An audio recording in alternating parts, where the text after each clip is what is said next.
ನಮಸ್ಕಾರ ಪತ್ರಕರ್ತ ಮಿತ್ರರೇ.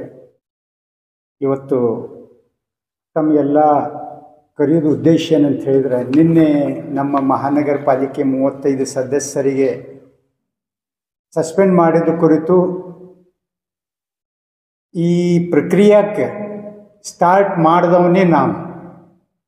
ಯಾಕಂತಂದ್ರೆ ನಿನ್ನೆ ಕೆಲವು ನನ್ನ ಸ್ನೇಹಿತರೇ ಹೇಳಿದ್ರೆ ಅವರು ನನ್ನ ಜೊತೆ ಇದನ್ನಾಗಿ ಒಂದು ಇದನ್ನು ಮಾಡೋಣ ಅಂಥೇಳಿ ಅವರು ನನಗೇನೈತಿ ಸುಮಾರು ಬರೀ 2,000 ರೂಪಾಯಿ ಅಂಥೇಳಿದರೆ ಈ ಪತ್ರ ಎಲ್ಲ ದಾಖಲಾತಿಗಳನ್ನು ತೆಗಿಲಿಕ್ಕೆ ಖರ್ಚು ಬರ್ತದೆ ಅಂಥೇಳಿದರೆ ನಮ್ಮ ಮೈನು ಬಿಳಿಗಿ 1,000 ಪ್ರಕಾಶ್ ಮಿರ್ಜಿಯವ್ರು ಕೊಟ್ಟಿದ್ದರು. ಇವೆಲ್ಲ ದಾಖಲಾತಿಗಳನ್ನು ನಾನು ನನ್ನ ಹೆಚ್ಚಿನ ಖರ್ಚು ಮಾಡಿ ಆಮೇಲೆ ಏನೈತಿ ಇದೇ 22/10/24 ಇದೇ ಹಾಲ್ನಲ್ಲಿ ನಾವು ಈ ಮಹಾನಗರ ಪಾಲಿಕೆ ಸದಸ್ಯರನ್ನು ರದ್ದುಗೊಳಿಸಲು ಒಂದು ನಮ್ಮ ಪ್ರಕ್ರಿಯೆಯನ್ನು ಚಾಲನೆಯಲ್ಲಿ ಮಾಡಿದ್ದೀವಿ. ಅದಕ್ಕೇನೈತಿ ದಾಖಲಾತಿಗಳನ್ನು ನಾವು ಸರ್ಕಾರಕ್ಕೆ ಬರೆದಂಥ ದಾಖಲಾತಿಗಳನ್ನು ನಾನು ಇವತ್ತು ಎಲ್ಲ ತಮ್ಮ ಪತ್ರಕರ್ತರಿಗೆ, ಯಾಕಂತ ಹೇಳಿದರೆ ನಮ್ಮ ಸ್ನೇಹಿತರು ಏನೈತಿ ನಾವು ಒಂದಾಗಿ ಈ ಹೋರಾಟ ಮಾಡೋಣ ಅಂತ ಹೇಳಿ ಮಮದಾಪುರ ವಕೀಲರು ಮನ್ಯಾಗ ನಂದು ಇದ್ರ ಮೇಲೆ ಸೈನ್ ತೊಗೊಂಡ್ರು. ನಾವು 3 ಮಂದಿ ಸೈನ್ ತೊಗೊಂಡ್ವಿ. ಸೈನ್ ತೊಗೊಂಡ ಕೂಡ ನ್ಯಾಯಾಲಯಕ್ಕೆ ನನ್ನ ಹೆಸರನ್ನೇ ಸಲ್ಲಿಸಿರೋದಿಲ್ಲ. ಹೇಳಿದ್ರೆ ನನಗೆ ನ್ಯಾಯಾಲಯಕ್ಕೆ ಹೆಸರು ಸಲ್ಲಿಸಿರೋದಿಲ್ಲ, ನನಗೇನೂ ಗೊತ್ತಿದ್ದಿದ್ದಿಲ್ಲ.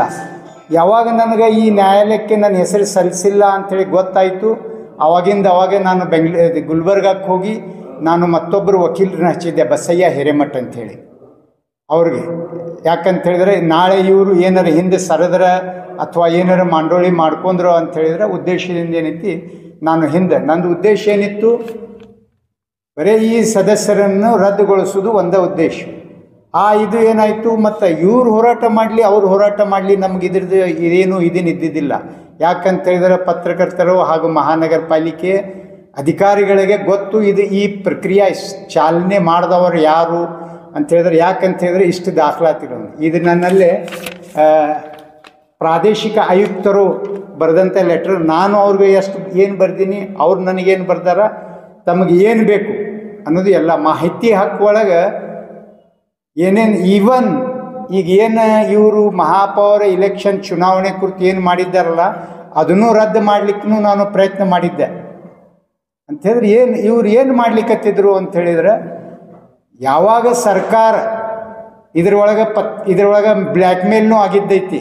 ಏನಂತೇಳಿದ್ರೆ ನಮ್ಮ ಕಾಂಗ್ರೆಸ್ದ ಮೇಯರ್ ಮಾಡಲಿಲ್ಲ ಅಂಥೇಳಿದ್ರೆ ನಾವು ನಿಮ್ಮನ್ನು ರದ್ದುಗೊಳಿಸ್ತೀವಿ ಅಂಥೇಳಿ ಒಂದು ದಿವಸ ಮುಂಚೆ ಮೀಟಿಂಗ್ ಆಗ್ತದೆ. ಇದಕ್ಕೆ ರದ್ದುಗೊಳಿಸ್ಲಿಕ್ಕೆ ಏನು ಮಾಡ್ತಾರೆ, ಆದೇಶ ಆಲ್ರೆಡಿ ರೆಡಿ ಐತಿ, ಇದು ರೆಡಿ ಐತಿ ಆದೇಶ, ನೀವು ಒಪ್ಕೊಂಡ್ರೆ ಸರಿ, ಇಲ್ಲ ಅಂಥೇಳಿದ್ರೆ ನಾವು ಸರ್ಕಾರಕ್ಕೆ ಇದನ್ನು ಮಾಡಲಿಕ್ಕೆ ಇದು ಮಾಡ್ತೀವಿ ಅಂಥೇಳಿ ಹಿರಿಯರು ಇದಕ್ಕೆ ಬ್ಲ್ಯಾಕ್ ಮೇಲ್ನೂ ಮಾಡಿದ್ದಾರೆ ಎಲ್ಲ ಸದಸ್ಯರನ್ನು. ಅವರು ಯಾವುದೂ ಇದನ್ನಿರ್ಲಾರ್ದಕ್ಕೆ ಅವ್ರು ಒಪ್ಕೊಳ್ಳಾರ್ದಕ್ಕೆ ಏನು ಮಾಡಿದ ಕಾರಣಕ್ಕೆ ಇವತ್ತು ಅವ್ರನ್ನೇ ಎಲ್ಲ ರದ್ದುಗೊಳಿಸಿದ್ದೈತಿ. ಒಂದು ವೇಳೆ ಅವ್ರ ಮಾತಿಗೆ ಕೇಳಿದ್ದಂತ ಹೇಳಿದ್ರೆ ಇವರು ಸರ್ಕಾರಕ್ಕೆ ಏನೈತಿ ಈ ಥರ ಪತ್ರ ಬರೀತಿದ್ದಿಲ್ಲ. ಅದಕ್ಕೇನೈತಿ ನಾನು ಯಾವ ಥರ ಆಗಿ ಪ್ರಾದೇಶಿಕ ಆಯುಕ್ತರಿಗೆ ಪತ್ರ ಬರ್ದೀನಿ ಅಂತ ಹೇಳಿದ್ರು ಬೈಯೋದು ಒಂದೇ ಉಳಿದಿದ್ದೈತಿ. ಇದರೊಳಗೆ ಏನಂತೇಳಿದರೆ ಮಹಾನಗರ ಪಾಲಿಕೆ ಕಾಯ್ದೆಯನ್ನು ಉಲ್ಲಂಘನಿಸಿದವರಿಗೆ ಕ್ರಮ ಕೈಗೊಳ್ಳಲಿಕ್ಕೆ ಆಯುಕ್ತರು ನಮ್ಮ ಜಿಲ್ಲಾಧಿಕಾರಿಗಳು ಪ್ರಾದೇಶಿಕ ಆಯುಕ್ತರು ನಾವು ಯಾವ್ಯಾವ ಸದಸ್ಯರು ಏನು ಮಾಡ್ತಾ ಇದ್ದಾರೆ ಪ್ರತಿಯೊಂದು ಗಮನಕ್ಕೆ ತಂದ್ರೆ ಅಂತ ಹೇಳಿದರೆ ಇವ್ರು ಏನೈತಿ ಅದಕ್ಕೆ ಮುಚ್ಚಿ ಹಾಕೋದು ಅಥವಾ ಅದ್ರ ಬಗ್ಗೆ ಯಾವುದೂ ಇದನ್ನಿಲ್ಲ. ಈಗ ನಾವು ಎಲ್ಲಿವರೆಗೂ ಅಂತ ಹೇಳಿದ್ರೆ ಈಗ ಬೈಯೋದು ಒಂದೇ ಉಳಿದಿತ್ತು ಅವ್ರಿಗೆ ಅಂತೇಳಿದ್ರೆ ಸರ್ಕಾರ ಏನಂತ ಹೇಳ್ತಾರೆ, ನ್ಯಾಯಾಲಯನೂ ಇದರೊಳಗೆ ಈಗಾಗಲೇ ನಾವು ಇದ್ರ ಬಗ್ಗೆ ಈಗ ನ್ಯಾಯಾಲಯ ಅಂತ ಹೇಳಿದ್ರೆ ಜನ ಏನಂತ ತಿಳ್ಕೊತದೆ, ನ್ಯಾಯಾಂಗ ಅಂತ ಹೇಳಿದ್ರೆ ಒಂದು ಒಳ್ಳೆಯ ರೀಸೆಂಟ್ ನಮ್ಮ ಶರ್ಮಾ ಜಡ್ಜ್ ಅವ್ರ ಮನೆಯಿಂದ ಹಣ ಬಂದಿದ್ದು, ಆಮೇಲೆ ನನ್ನ ವೈಯಕ್ತಿಕ ಇಲ್ಲೇ ವಿಜಯಪುರ ನಗರ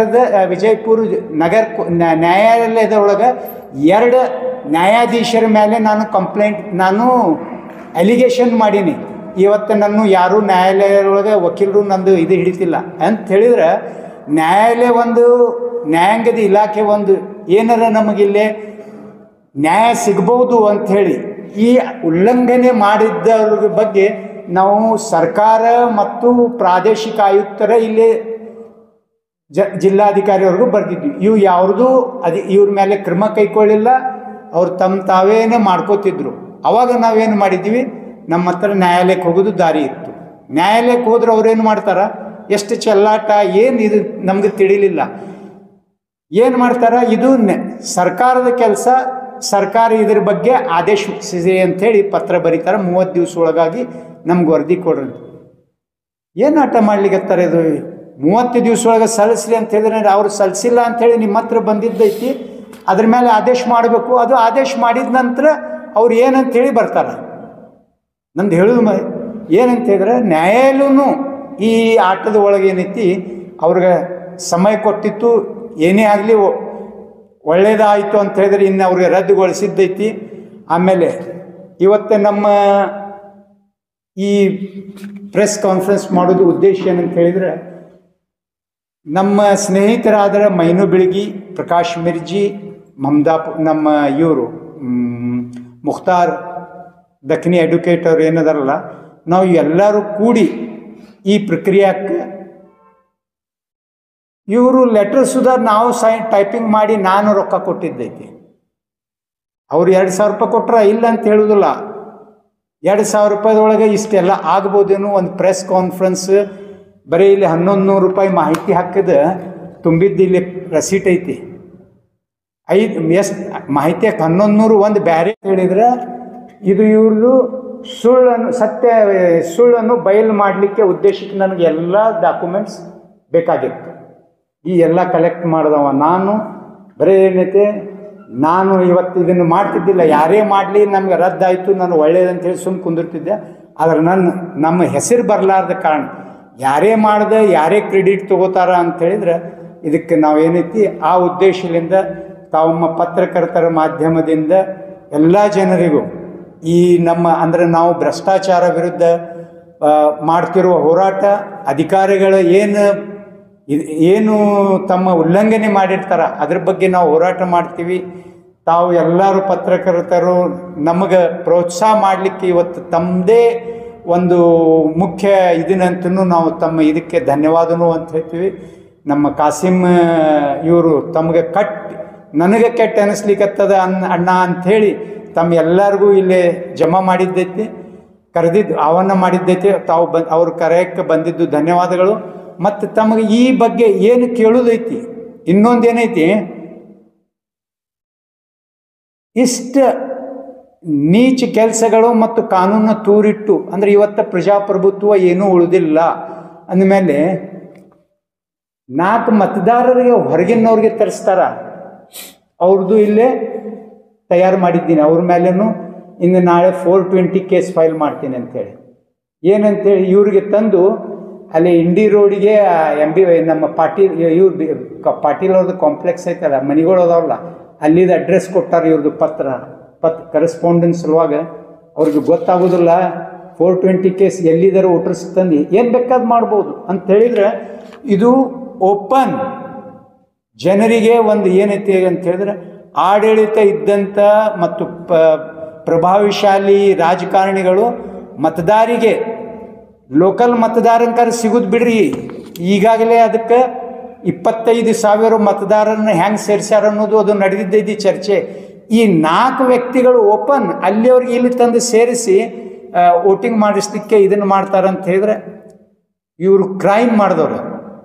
ಇವ್ರ ಮೇಲೆ ಏನೈತಿ ಕಾನೂನು ಕ್ರಮ ಆಗಬೇಕು. ಫ್ರಾಜರಿ 420 ಕೇಸ್ ದಾಖಲಿಸ್ಬೇಕು ಇವ್ರ ಮೇಲೆ.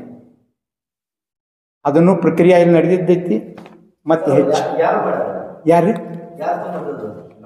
ಇಬ್ಬರು BJPದವ್ರು ಮಾಡ್ಯಾರ, ಇಬ್ಬರು ಕಾಂಗ್ರೆಸ್ದವ್ರಿಗೂ ಮಾಡ್ಯಾರ. ಅವ್ರು ಎಲ್ಲಿಯವ್ರು ಅದಾರ, ನಾವು ಇಲ್ಲಿ ಅವ್ರ ಬಗ್ಗೆ ಇಲ್ಲಿ ಏನೈತಿ ಅವ್ರ ಬಗ್ಗೆ ಎಲ್ಲ ತನಿಖೆ ಸಲುವಾಗಿ ಮಹಾನಗರ ಪಾಲಿಕೆ ಕೊಟ್ಟಿದ್ದೈತಿ. ಏನಂತ ಹೇಳಿದ್ರೆ, ಅವರು ಇಲ್ಲೇ ಮತದಾರಕ್ಕೆ ಯಾವಾಗ ಮತದಾನ ಮಾಡ್ಯಾರ, ಈ ಮತದಾರಕ್ಕೆ ಮತದಾರ ಪಟ್ಟಿ ಒಳಗೆ ಸೇರಿಸಲಿಕ್ಕೆ ಯಾವಾಗ ಅರ್ಜಿ ಕೊಟ್ಟಾರ ಅಂದ್ರೆ, ಒಂದು ಹೊಸದಾಗಿ ಮತದಾರರಿಗೆ ಇದನ್ನು ಮಾಡಿದ್ರೆ ಅಂತ ಹೇಳಿದರೆ ನಿಮ್ಗೆ ಅಲ್ಲಿ ಇವತ್ತು ಬಾ ನಾಳೆ ಬಾ ಅಂಥೇಳಿ ಕರೆಸ್ತಾರ.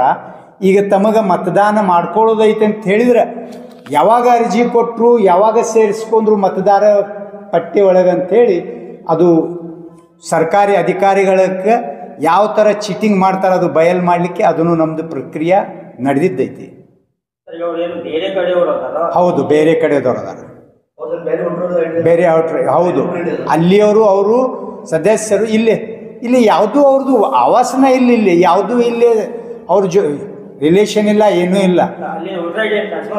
ಹೌದು, ಟ್ರಾನ್ಸ್ಫರ್ ಮಾಡ್ಕೊಂಡ್ರೆ ಇಮಿಡಿಯೇಟ್ಲಿ ಆಗಿದ್ದು ಅಂದರೆ ಟ್ರಾನ್ಸ್ಫರ್ ಮಾಡ್ಕೊಳ್ಳಿಕ್ಕೆ ಅಂತ ಹೇಳಿದ್ರೆ ಹೆಂಗೆ ಅಂತ ಹೇಳಿದ್ರೆ ಅವು 4 ಮಂದಿ MP ಮತ್ತು ಇವರು ನಮ್ಮ ಏನಂತ ಹೇಳ್ತಾರೆ MLC ಇವ್ರು ಇದ್ದವರು ಅವ್ರಿಗೆ ಯಾವ ಥರ ತಂದು ಇಲ್ಲಿ ವೋಟರ್ ಲಿಸ್ಟ್ ಒಳಗೆ ಸೇರಿಸ್ತಾರಂತ ಹೇಳಿದ್ರೆ ಫಾಸ್ಟ್ ನನಗೆ ಇವ್ರು ಬೇಕು, ವೋಟರ್ ಲಿಸ್ಟ್ ಅರ್ಜಿ ಕೊಡ್ತಾರ, ಹೆಸರು ಮಾಡ್ಕೊಂಡು ಇಲ್ಲಿ ನಿವಾಸಿ ಅಂಥೇಳಿ ಸಾರ್ವಜನಿಕರಿಗೆ ತೋರಿಸ್ತಾರೆ. ಅವ್ರು ಎಷ್ಟು ದಿವಸದಾರ ತೋರಿಸ್ರಿ, ನಾವು ಬಂದು ನಾವು ಇದನ್ನು ಮಾಡಿ ತೋರಿಸ್ತೀವಿ. ಸಾರ್ವಜನಿಕರು ಮಾಡ್ಕೊಂಡ್ರತ್ತಂದ್ರೆ 8 15 ದಿನ 20 ದಿನ ಆಗ್ತದ. ಈಗ ಇವ್ರ ಪ್ರಭಾವಶಾಲಿಯಿಂದ ಇವ್ರು ನಾವು ರಾಜಕೀಯದಾಗಿದ್ದೀವಿ ಅಂತ ಇಮಿಡಿಯೇಟ್ಲಿ ಆಗ್ಬಿಡ್ತದೆ, 2-3 ದಿನದಾಗೆ ಆಗ್ತದೆ. ಇದ್ರೆ ಯಾವ ಥರ ಫ್ರಾಜರಿ ಕ್ರಿಯೇಟ್ ಮಾಡ್ಯಾರ ಅನ್ನೋದನ್ನು ಇಲ್ಲಿ ಪ್ರೂಫ್ ಐತಿ. ಆಮೇಲೆ ಎರಡನೇದ್ದು, ಸರಿ ನಮಗೆ ಗೊತ್ತಿದ್ದಿದ್ದಿಲ್ಲ ಅಂತ ಹೇಳ್ತಾರೆ. ಯಾಕೆ ಪ್ರೇಮಾನಂದ್ ಬಿರಾದಾರ್, ಅಲ್ತಾಫ್ ಇಟ್ಗಿ ಇವರು ತಮ್ಮ ಹಿಂದಿನ ಅವಧಿಯಲ್ಲಿ ಇವು ಸಲ್ಲಿಸಿಲ್ಲ, ಅದನ್ನು ನಾವು ಇದರೊಳಗೆ ಕೇಳಿದ್ವಿ. ಪ್ರೇಮಾನಂದ್ ಬಿರಾದಾರ್, ಸರಿ ನೀವು ಈಗೂ ಇದ್ರಿ, ನಿಮ್ಗೆ ಇದ್ರ ಬಗ್ಗೆ ಗೊತ್ತಿತ್ತು ಅಂತ ಹೇಳಿದರೆ ನೀವು ಯಾರು ಸಲ್ಲಿಸ್ಬೇಕಿತ್ತು, ಅಲ್ತಾಫ್ ಇಟ್ಗಿ ಸಲ್ಲಿಸ್ಬೇಕಿತ್ತು ಅಂತ ಹೇಳಿದರೆ ಈ ಆಸ್ತಿ ಮತ್ತು ತಮ್ಮ ಕುಟುಂಬದ ಚರಾಸ್ತಿ ಸಲ್ಲಿಸಬೇಕು ಅಂತ ಹೇಳಿದರೆ ಹಿಂದಿನವರು ಯಾರೂ ಸಲ್ಲಿಸಿಲ್ಲ. ತಾವು ಪತ್ರಕರ್ತರು ತಾವು ಏನೈತಿ ಆಯುಕ್ತರನ್ನ ಕೇಳಬಹುದು. ಇವ್ರು ಹಿಂಗೆ ದಬ್ಬಾಣಿಕೆ ಮೇಲೆ ನಡೆದಿತ್ತು. ಇದನ್ನು ನಮಗೆ ನಾನು ಇಲ್ಲಿ ಎಷ್ಟು ಭ್ರಷ್ಟಾಚಾರ ಇದು ನಡೆದಿದ್ದೈತಿ. ಪೀಪಲ್ಸ್ ರಿಪ್ರೆಸೆಂಟೇಟಿವ್ ಆ್ಯಕ್ಟ್ ಬುಕ್ ಓದ್ತಾ ಇದನ್ನು ಒಂದು ವಿಷಯ ಗಮನಕ್ಕೆ ಬಂದ ನಂತರ ನಾವೇನೈತಿ ಇದನ್ನೇ ನಾನು ಮಾಡಬೇಕು ಅಂಥೇಳಿ ನಾನು ಈ ಪ್ರಕ್ರಿಯೆ ಸ್ಟಾರ್ಟ್ ಮಾಡಿದ್ವಿ. ಅದಕ್ಕೆ ಪ್ರಕ್ರಿಯೆ ಸ್ಟಾರ್ಟ್ ಮಾಡಿದ್ದು ಎಲ್ಲ ದಾಖಲಾತಿಗಳನ್ನು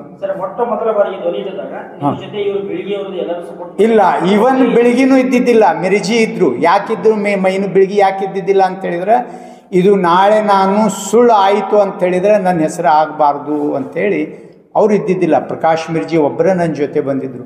ಆಮೇಲೆ ಅವರು ಅರ್ಜಿಗೂ ಸಹ ಅವರು ರೊಕ್ಕ ಕೊಟ್ರಂತೆ ಅವ್ರ ಮನೆಗೆ ಹೋಗಿ ನಾನು ಸೈನ್ ಮಾಡ್ಕೊಂಬಂದೆ. ಬರ್ದವ ನಾನಲ್ಲಿ ಸೈನ್ ಮಾಡ್ಕೊಂಡವ, ಅವ್ರ ಹೆಸರು ಹಾಕಿದವ, ಇವ್ರ ಮನೆಗೆ ಓಡಾಡಿದೆ. ಯಾಕಂತ ಹೇಳಿದ್ರೆ ನಾನು ಫೈನಾನ್ಷಿಯಲಿ ಅವ್ರಿಗೇನು ಕೇಳಿದ್ರೆ ನಾನು ಇದನ್ನು ಮಾಡ್ತೀನಿ ಅಂದ್ಕೊಂಡು ನಾವು ರೊಕ್ಕ ಖರ್ಚಿಗೆ ಕೊಡ್ತೀವಿ ಅಂದ್ಕೊಂಡು ನಮಗೇನಿತ್ತು ಖರ್ಚು ಎಲ್ಲರೂ ಕೂಡು ಮಾಡೋನು, ನಿಮ್ಮಿಂದ ನಮ್ದು ಯಾವುದೂ ಇದಿಲ್ಲ. ಆದರೆ ಇನ್ನೂ ನಮ್ದು ಯಾವುದೂ ವೈರಕ್ಕನಲ್ಲ. ಆದರೆ ಅವ್ರು ಏನೈತಿ ನಮ್ಮ ಹೆಸರನ್ನು ಯಾರು ವಕೀಲ ಹತ್ರ ಹಿಂಗೆ ಮಮದಾಪುರವ್ರು ಕೊಟ್ಟು ಯಾವ ಥರ ಚೀಟಿಂಗ್ ಮಾಡಿದ್ರ ಅಂತ ಹೇಳಿದ್ರೆ ಅದು ಜನರಿಗೆ ಸತ್ಯ ತೋರಿಸ್ಬೇಕು ಅಂಥೇಳಿ ನಮ್ಮದು ಆ ಉದ್ದೇಶದಿಂದ ಇವತ್ತು ತಮ್ಮ ಪತ್ರಿಕಾಗೋಷ್ಠಿಯನ್ನು ಇದು ಮಾಡಿದ್ವಿ. ಆಮೇಲೆ ಕೋರ್ಟಿನಿಂದ ಆ ಫೈಲ್ ತೆಗೀರಿ, ಅದರೊಳಗೆ ನೋಡ್ರಿ ನನ್ನ ಹೆಸರು ಇರಲಿಲ್ಲ ಇದೇನಂತ ಹೇಳಿದರೆ ತಾವು ಏನು ಶಿಕ್ಷೆ ಇದೇನಂತ ಹೇಳ್ತೀನಿ. ನಾನು